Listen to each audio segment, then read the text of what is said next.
ہے داتا گانج بخش علی اجویری رحمت اللہ تعالی علیہ، آپ فرماتے ہیں کہ حضرت جنید بغدادی کا مرید تھا، 4 دن پیر صاحب کے پاس آیا تو بعد میں خود پیر بن گیا، خود پیر بن گیا۔ وہ حضرت صاحب رحمت اللہ تعالی نے دیکھا آ نہیں رہا، مرید اولاد ہوتے ہیں، ان سے پیار ہوتا ہے، ان کو اہمیت دی جاتی ہے، اور بعض اوقات غلط فہمی کا شکار بھی ہو جاتے ہیں، اہمیت دی گئی یار نظر نہیں آ رہا، آپ نے سوچا شاید بیمار ہو گیا ہے۔ حضرت جنید بغدادی خود گھر تشریف لے گئے۔ حضرت جنید بغدادی جن کا ولیوں میں اس طرح مقام ہے جس طرح حضرت جبریل امین کا فرشتوں میں مقام ہے، اتنا بڑا، چل کے گھر گئے اور جا کے کہا السلام علیکم، کہتا جی وعلیکم السلام، کہتا تو آتا کیوں نہیں؟ کہتا مجھے اب آپ کی ضرورت ہی نہیں، میں اب خود بڑا پرہیزگار ہوں، مجھے کیا ضرورت ہے میں کسی کو اپنا بڑا مانوں، میں خود بڑا پرہیزگار ہوں۔ فرمایا ہوا کیا؟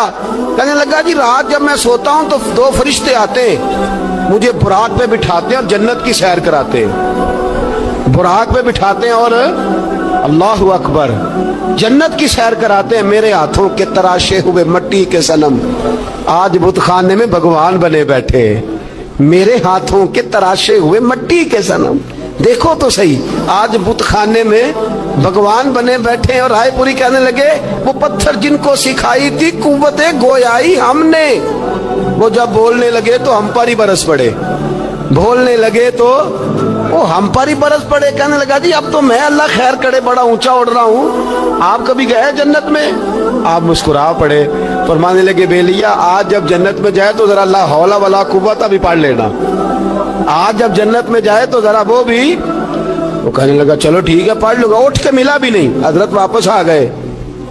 رات کو خواب آئی، جنت میں جانے لگا تو خیال آیا جناب جنید بغدادی نے کہا تھا پڑھ ہی لوں، پڑھنے لگا لا حول ولا قوت الا باللہ، آنکھ کھولی تو روڑی کے ڈھیر پہ بیٹھا تھا، روڑی کے ڈھیر پہ بیٹھا تھا۔ وہ جو بھاگ رہے تھے ان سے پوچھنے لگا مجھے کہاں چھوڑ کے جا رہے ہو خواب میں؟ تو کہنے لگے شیطان کے مختلف روپ تھے، تو اصل میں حضرت جنید کے پاس زیادہ آنے جانے لگا تھا تو اللہ کے قریب ہونے لگا تھا، تو ہم نے چکر چلا کے تجھے وہاں سے روکا، تو بیوقوف ہے سمجھ نہیں آئی۔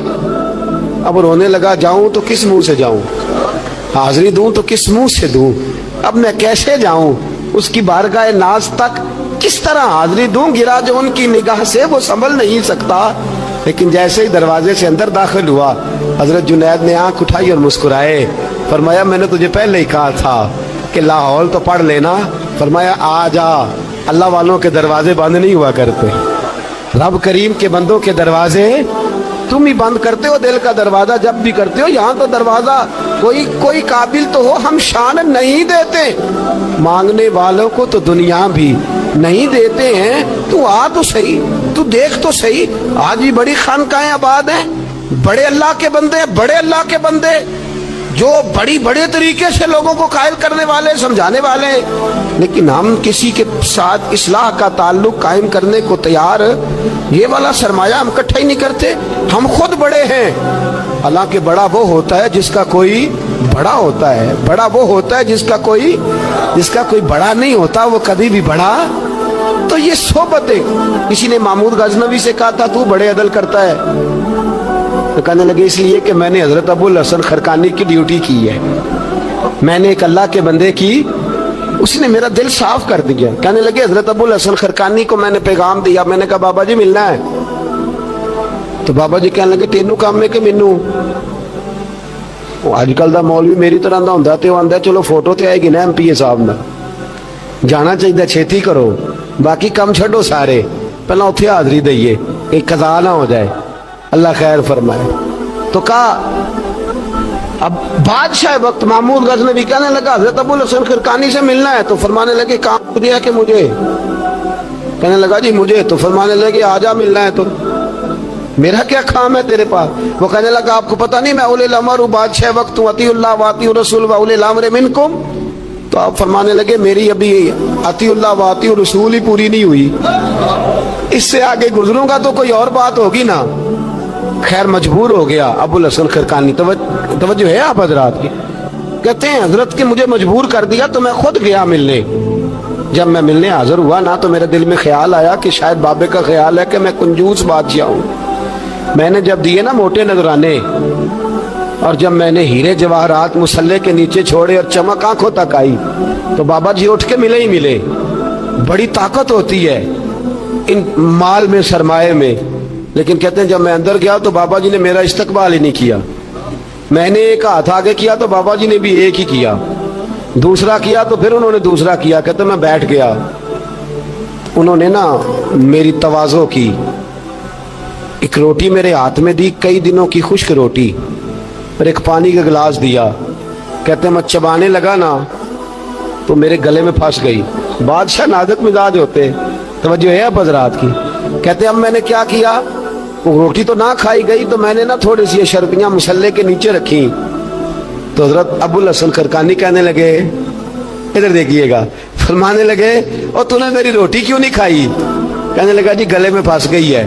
آپ مصلہ اٹھا کے کہنے لگے یہ دولت بھی لے جا، یہ بھی درویشوں کے گلے میں پھنس جاتی ہے، اس کو لے جا اٹھا کے، یہ بھی پھنس جاتی ہے، ہمارے گلے سے نیچے نہیں اترتی، نیچے لے جا. وہ کہتا جب میں نے اٹھائی تو مجھے سمجھ آ گئی یہ وہ والا صوفی نہیں، یہ اللہ والا صوفی ہے، یہ رب رب کرنے والا صوفی ہے. اس کی نظر میری جیب پہ نہیں، اس کی نظر تو میرے دل پہ ہے. فرمانے لگے اب جب میرے دل کی صفائی ہو گئی نا، توجہ ہے اب حضرات کی، جب صفائی ہو گئی نا دل کی، میں نے کہا نہیں یہ اللہ والے. تو کہتے میں اٹھا تو حضرت ابو الحسن خرقانی بھی کھڑے ہو گئے اور مجھے باہر سواری تک چھوڑنے آئے. کہتے ہیں جب سواری تک آئے تو میں نے کہا کہ حضور آتی دفعہ تو کوئی پروٹوکول نہیں. اور ماننے لگے جب تو آیا تھا تو اللہ والوں کے بارے میں برا گمان لے کے آیا تھا، اور اب تو جا رہا ہے تو اللہ والوں کے بارے میں دل صاف کر کے جا رہا ہے. اب تیری عزت کرنا ضروری ہو گیا. میرے عزیز یاد رکھیے گا، یہ جو صحبت صلحاء ہے یہ ریگ مار کا کام کرتی ہے، یہ باطن کو روشن کرتی ہے، یہ نکھار پیدا کرتی ہے. لیکن جائے اللہ کے بندوں کے پاس، دیکھیں نا میں نے پہلے بھی کہا تھا، ایک دفعہ پھر بات دہراتا ہوں، میں نے اپنے حضرت سے ایک دفعہ کہا کچھ مریدوں کو پروٹوکول ملتا ہے اور کچھ بیچارے ایسے ہوتے ہیں جن کو جھڑکیاں ملتی ہیں. تو آپ فرمانے لگے پروٹوکول ان کو ملتا ہے جن کا ڈر ہو کہ کہیں بھاگ نہ جائیں، ان کو پروٹوکول، اور جن کا پتہ ہونا جتنے مرضی جوتے مارو میرا ہی ہے، اس نے کہیں جانا، ان کو ضرورت نہیں ہوتی پروٹوکول کی. ہم تو آستانوں پہ بھی جاتے ہیں کسی جگہ. ہاں ایک بات ضرور میں ضرور کہوں گا، خانقاہ پہ جائیے، اس خانقاہ پہ جہاں اللہ اور اس کے رسول کے دین کا درس دیا جاتا ہے، جہاں سونا مرشد سچا مرشد سے آگے بات نہیں جاتی، اور جہاں سوائے ایک ذات کی شخصیت پرستی کے کوئی اور نعرہ ہی نہیں لگتا. ہم ان خانقاہوں کے قائل ہیں. ہماری وہ خانقاہ ہیں جہاں رب رب کا ذکر ہوتا ہے، جہاں اللہ اللہ کے نعرے لگتے ہیں، جہاں رب کریم کو یاد کیا جاتا ہے. یہاں صوفی بیعت اپنی کرتا ہے لیکن وہ توجہ اللہ کریم کی طرف کراتا ہے، وہ سنت اور شریعت کی پابندی کراتا ہے، وہ لوگوں کو دین کا رستہ بتلاتا ہے. لوگ جاتے اس کے پاس ہیں لیکن رستہ انہیں مدینے والے محبوب کا بتایا جاتا ہے. جس جگہ شریعت کی پاسداری، ہم تو کچی بات ہی نہیں کرتے، بالکل کوئی لا تو لا اللہ نہیں، کچی بالکل نہیں، 100% نہیں. بابانگے تو حل کہتے ہیں، جو شریعت کا باغی ہے ہم اس کے باغی ہیں، ہم اس کے بولیے ہم اس کے. میں نے ایک بندہ کہنے لگا پچھلی باری، کہندا جی ایک بابا ہے نیٹ دے اوتے، اے بابا اپنے آپ سجدے پہ کراندا ہے. تے میں کہ بابا انہاں نوں آکھو تسی رکھ لو، اساں دا کی کرنا ہے، کوئی ضروری ہے سانوں ہی دینا جے بابا. اس طرح کے کئی بدتمیز ہیں. ہمارا ان سے کوئی تعلق، ہمارا ان سے کوئی رشتہ، ہمارا تو رشتہ ان لوگوں سے ہے جو اللہ اور اس کے رسول کی بات کرتے ہیں صلی اللہ ہو، جو قرآن کا پیغام دیتے ہیں، جو حدیث مصطفیٰ کھول کے اپنے مریدین کے آگے رکھتے ہیں. ہمارا تو ان لوگوں سے رشتہ ہے. اب کوئی جاہل آدمی کو جاہل بات کرے تو ہم اس کے ذمہ دار ہیں، ہماری کوئی ذمہ داری. اور ویسے بھی جب ہم کہہ ہی نہیں رہے ہمارا بندہ ہے تو تم ہمارے کھاتے میں کیوں ڈالتے ہو؟ اور جیڑا بندہ بھی غلط کرے ساڑھے کھاتے پہ جانا، جیڑا بھی غلط کرے. ہم بالکل قائل نہیں ہیں. میں نے ایک بہت بڑی اجتماع میں اعلان کیا تھا، پھر کہتا ہوں آج، جن درباروں پہ نشہ بکتا ہے ہم ان درباروں کو بند کرنے کے قائل ہیں. جس جگہ عیب ہوتا ہے ہم اس جگہ لوگوں کو قصداً منع کرتے ہیں جانے، قصداً کہتے ہیں بالکل نہ جاؤ، قطعاً نہ جاؤ، کوئی ضرورت نہیں. دربار مزار اللہ کے ذکر کی جگہ ہے، اور اگر وہاں اللہ کا ذکر نہیں ہوتا، کوئی بدتمیزی ہوتی ہے تو وہاں جانا درست. عورتوں کا درباروں پہ